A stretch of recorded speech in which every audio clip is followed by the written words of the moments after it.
when you get something for free as a consumer, you don't say, hey, well, last time this was free. Yeah. Because you know that automatically in a capitalist society that free thing is no longer free. Hi, everyone. I'm Cyd Charisse. And I'm David Bosher. And you're listening to Destroy the Hairdresser, where we teach you to salon differently. If you are still using a front desk in your salon, it may be time to future-proof your business with Aura Salonware. Aura allows you and your team to check clients out from any device. That means there's no need for a front desk or front desk overhead. What's even more amazing is that clients can check themselves out using the Aura app from their own device. With Aura Salonware, you can finally let technology streamline your business. Start removing your front desk today by visiting aurasalonware.com/DTH to receive special discounts and promos. Are you exhausted trying to get your team to understand the cost of product use? Let's jump into the future with Salon Scale. Have more proactive conversations with real numbers that can help create less waste. Salon Scale software is a pro stylist app that gets your team educated on the real costs of doing business. Salon Scale is a great solution for wasting less color and making more profit.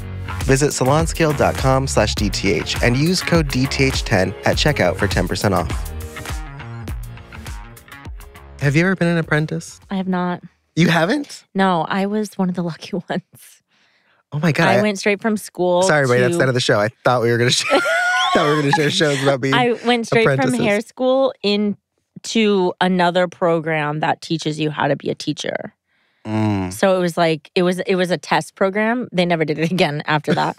And so they literally worked with me in learning the techniques of the school I went into. So they grabbed you right out of school. Yeah. And then I went into the salons and work and taught in the salons. And then I went back to work for them because, you know, when you're held captive, you want to go back to... Yeah, Stockholm Syndrome. Yeah. So I did a few apprenticeships. And if you're anyone... Tell your story, David. Yeah. I'm going to tell my story and I'm going to be honest about it. It was horrible and abusive. I, like many of you listening, have done not one apprenticeship, not even two. Because if you switch salons, you got to do it all over again. Your past credits don't count. But like probably 4 or 5 different programs. So I'll start with my first one. I was fresh out of school. I worked for a woman that I talk about all the time. And the training program that she had was I had to come in every Monday at a certain time and I had to bring in a model, which I had to bring a model. And let me just point out that everybody that has ever had to bring in a model. I just want to point out that I'm new to this city that I am working in. So I don't know anyone. So, and social media wasn't a thing then. You couldn't even absolutely not. And so trying to bring in models, trying to, do whatever. She was a owner that didn't really care that much, so eventually it just kind of faded. Like her Mondays got booked up, and she's like, "I don't have time." So that was You're good. You're taught. Then I went to another salon later on, and they wanted to do testing out, which I guess is an apprentice program, but it's like I had to show them I could do what I said I could do, which is fine. So I did all that, and then there was some things they didn't think I was very good at. So then I had to come in every certain whatever on a certain time, and I would have to train with their educator person, and that was another one. Then I went to another salon where I went into a full-on assistant program where you had to be an assistant for a year. No, 2 years. 2 years. And this was interesting because they paid you really well. Nice. So I got paid like, at the time, which was a lot at the time, especially when you're young, I got paid like $12 an hour. Yeah. In early 2000s. And which I think most people were getting paid like 5, 4, depending on the state. Yeah, exactly. So I was getting paid really well for where I was in life and what I was doing. And I was assisting and doing all that. But then I had to come in and also do models and things like that. But at that space, I probably got the most education. But there was another stylist. There was another assistant, I guess, an apprentice there, who was in her 30s. At the time, I wasn't even 20 yet. And I go, "How long have you been here?" And she said, "Oh, I've been here for like 13 years. Oh. And I And like, she wasn't on the floor. No. She's in Wait, pause. I was like 13 years. Yeah, and I go being held captive hold as on, an it gets better. assistant. It gets better. I Did you go at least get a pay raise? Yeah, so I go, oh, that's a long time. Like, I go, you don't want to do hair? She said, well, I do, but I've been waiting for a chair to open up. That's number one. God, and they pay me so well. I think she was like getting a raise. So I think she was like over $20 an hour. I mean, she's like, I get paid really well. I had a kid, and so I got to keep the steady income. And I just was like staring at her. Her dream just gone. Not judging her for what she did. Because it makes sense for survival. Yeah. But I was like, oh my God, I can't stay here. Like, I can't wait. I can't wait 2 years, let alone 13 years to be considered a hairdresser. By the time she gets a chair, she's still waiting for a chair. She's still there. She's making good money. But I remember just being like kind of staring at her and being like, oh my God, all of these, if you're watching, you can see me do the air quotes, but if you're listening, I just did air quotes. All of these apprenticeship programs or these training programs are really not built to They're not set up for what they're people. marketed for. Right. They're marketed to make sure that you are getting consistent education and that you're advancing your career and you're gaining the skills to prolong your cutting or coloring life, right? Your hairdresser life. But what happens is the salon needs help because of two reasons. They're maybe not charging enough, so they're double, triple, quadruple booked. Yep. Maybe some stylists just don't want to do some of the things. They need help. It's okay to have an assistant. And because of that, they don't want to not have assistants. So they market it as like this 2-year thing. But then the 2 years comes up and then they have to be like, there's no room on the floor. There's no room on the floor. And what sucks is every time I've talked to an owner where they have this model, I'm like, this is abusive. You have to have and provide a growth opportunity or we're not doing it at all. Like there has to be chair waiting the whole time, which having your own chair is a whole different thing. Yeah, we have a solution for that. It's called Aura. And you heard their ad at some point station sharing in this episode. But the thing for me is there's so many issues with the way that we do apprenticeships. But the biggest thing for me is the time frame. Yeah. You cannot expect someone who just spent a year or 2 years or however long it took them to go through cosmetology school. Some people take breaks, yeah. And I now take a break. It's upward of anywhere from 15 to 40 grand, depending on the school and the brand that you're associating yourself with. And then, then add in, you can get a loan. Yeah. So now you're in debt when you start your career. It's just, I mean, that's a whole other episode. Education Don't 101. even go there. Not till that episode, which I'm not ready to have.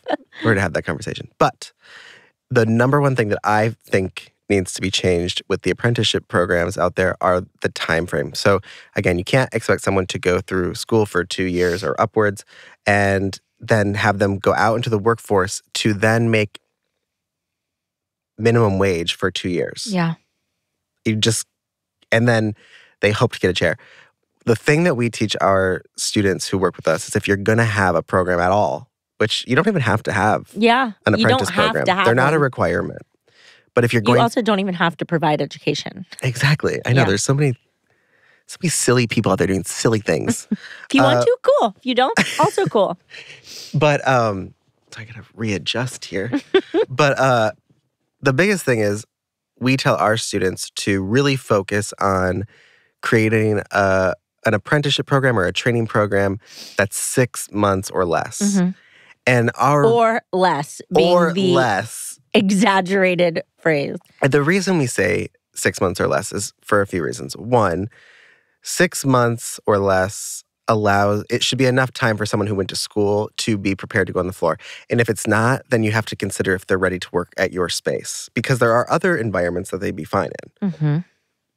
Your salon isn't the only salon, and your way of doing things isn't the only way of doing things. But having a 6 month or less program to get them up to par is okay to have. But it's also okay to say, listen, we're in month 3, and you're not getting the things I need you to get. So I don't know if this is going to work.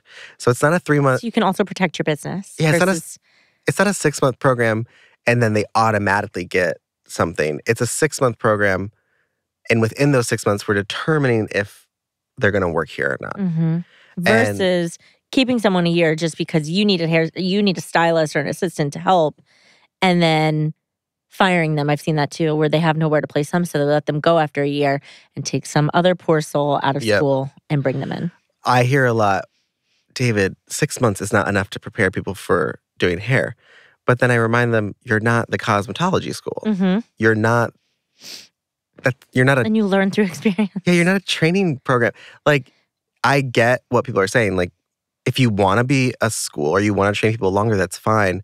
But financially speaking, anything longer than 6 months at minimum wage. And I do think that minimum wage is fine for an apprentice, because at the same time, they're going to have to start figuring out how to take clients, how to transition from what they're currently doing to this. To commission. Yeah. So I think it's... And even when they go on commission, if they are still not at the level that they should be, that's where they come off at a lower hourly rate, right. you know? And then they grow up. But I think that's the one missing key point with these assistant or apprenticeship programs is that, one, they don't allow them to take clients, which they did in hair school.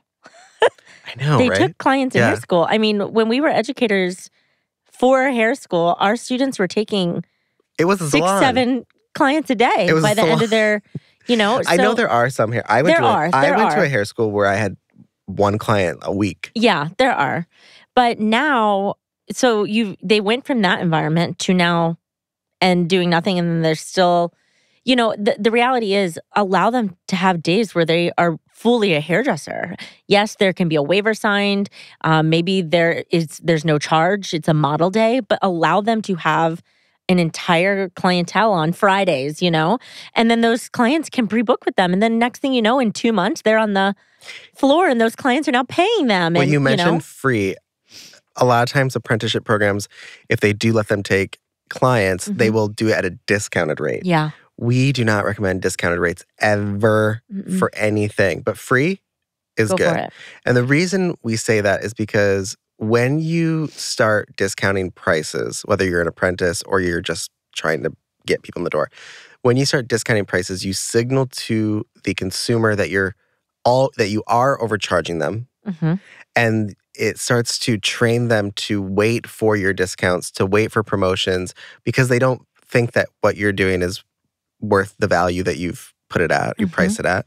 So, or they get the promotion and then they go, you know, last time I got this for less. Yeah. Or they start to... Can I go to your other, they start to kind of person that's discounted? They kind of like bargain. You've created a bargaining system in versus the having business. Once you're a model, once you've been in once, yeah, when you cannot return. When you do free, the consciousness is different. When you get something for free as a consumer, you don't say, hey, well, last time this was free. Yeah. Because you know that automatically in a capitalist society that free thing is no longer free. But discounts is a different thing. So when you allow discounting for apprenticeships, you've already set them up for failure, because now they have to, I have to up my price and I'm scared, starts with that. It starts there. Yeah. Also, if it's free for the first time and the client knows that they've signed the waiver, they know that this person is in training or, you know, whatever. And then you're also teaching this hairstylist to potentially give this, not necessarily pre-book, but to say, hey, I want to see you back in a couple weeks, blah, blah, blah, or whatever the time is. You can either book now or you can book, you know, week of, that's fine too. And basically say to the client, like, you're now a client. So then that client becomes a paying client. So by the time they are done with the apprenticeship, they could potentially have a solid day or two of clients that are consistent. I think that's what we are doing. We're building their clientele. And I think that salons that have programs think that's what they're doing. They're not, though. And that's not what they're doing. Their programs are usually keeping people in poverty for too long. Not allowing crushing their dreams, crushing their confidence by making them do everything when they can't. I'm not a fan of you got to go find a model and bring someone in. That I don't. If you're going to require that, you need to provide it. Yeah. So if I want to see that you can achieve something as the owner, I'm going to provide the model in which you're going to show me that you can achieve that. Yeah, you can't pull someone off the street and do a specific technique that might not work for them, but you got one person on the street to say yes to you. You can't pull your cousin from middle school out of and school. beg them to cut all their hair off. Yeah, and then say, I'm going to do a French bob, but her hair's down to her butt. We're not, it's not going to work. Yeah. So I, as the salon owner who's requiring this of you for your employment, I'm going to provide that model for you. What I recommend for salon owners that do this is to have a list of model clients that you can use. You can build that list. You can have that list, growing. But the reality is, it's also a way to give back to the community. What if you could still give your clients great hair with less products? What if that product line made you money with less inventory on the shelves? What if that product line was also made with gentle ingredients, is biodegradable, and the packaging is refillable? All this may seem impossible, but with Hair Story, it is possible. Hair Story is a brand that is equal parts mindful as it is great hair. Give your clients amazing products while filling your bank account with extra cash. Ready to try New Wash for free? Visit hairstory.com/DTH to get pro access today. Keeping people trapped in apprenticeships. I mean, I just remember, again, looking at that woman being like, you've been here for 13 years. I don't even think she knows she's trapped. Yeah. No. It's Stockholm Syndrome. She's like, we're happy here. No, and she goes, I remember her saying, I love it here. They're so good to me. And I'm like, yeah. Yeah. And I'm sure listen, I don't think they're bad people. But it's like, yeah, they're good to you because they don't want you to leave, but they also don't want you to grow. And you're going to have to take a risk at some point. I wonder where she is today. If you're listening, I don't know her name. I don't want to say the salon's name, but she'll know. If you are a salon owner and your consciousness right now is to just have this program to help your full-time or profitable stylist, it's going to fail miserably. If you have people assisting right now or in some sort of apprenticeship program that you've created and there is no future, you have no quote-unquote chair, right, for them, one, you should go listen to an episode that we did on station sharing, which is last year sometime. I don't know where it is. I don't know. It's in there. And really kind of get that concept because there's no reason that there should ever not be a chair unless someone is working from open to close in every chair all day long. And that's why we've teamed up with Aura. Station sharing at your fingertips. But it's true. Like, I mean, it is true that Aura does that and helps you with that. But it's one of those things where salon owners also start to use apprenticeship programs or training programs as onboarding. Yeah. Like, oh, it's my onboarding program. No, onboarding is like getting your email set up. Yeah, an hour tops. Let's get tax information email. Let's show you the booking system. Let's show you around. Let's get you acquainted with the business. Yeah, training is not onboarding. And the other thing is salons, there's so many salons out there that they think that something that makes them different and unique is that they provide education. Yeah. It's not different and unique. Either you do or you don't. There's education for free on Instagram. There's everywhere. Have you ever been on TikTok? Have you been to YouTube? Yeah. like you could. It's not unique enough anymore that you provide education. And then so you could be a toxic fucking salon. But you get a free haircut class every quarter. So 4 times a year, I provide this class of me teaching the class. There's also this thing where people were like, well, I want everyone in my salon to blow dry hair the same. Yeah. That's a cult.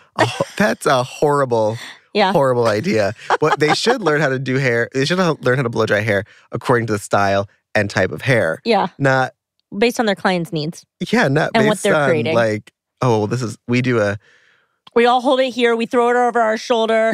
I stick it under my leg and through my shoelace, and then I flip it around with a back flick kick. Bam. I feel like the early 2000s were all about like how to hold your tools in a cool way. Oh my God. Literally, that's why I said the shoulder thing. Remember you would pop it in your put nook? The blow dryer in your nook. Or I also remember being literally so embarrassed by an educator that came to teach at one of the salons I was working at. And I remember using clips, and he's like, "You're using clips?" Like, what'd he use?